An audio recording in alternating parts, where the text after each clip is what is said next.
how to fix Uber Eats amount is too high.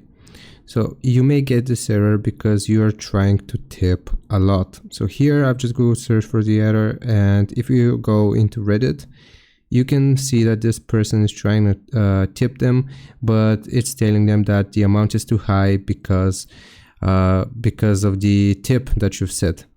Now, if you get this error, you can try lowering the tip, or another thing that you can try doing is going to your phone settings. Then here you will go into iPhone storage, and from the list of applications, you just want to find your Uber Eats.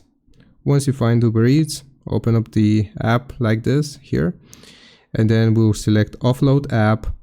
Once you have offloaded the application, you just want to click on reinstall. This button is going to turn into reinstall, and this is just going to verify the integrity of your app.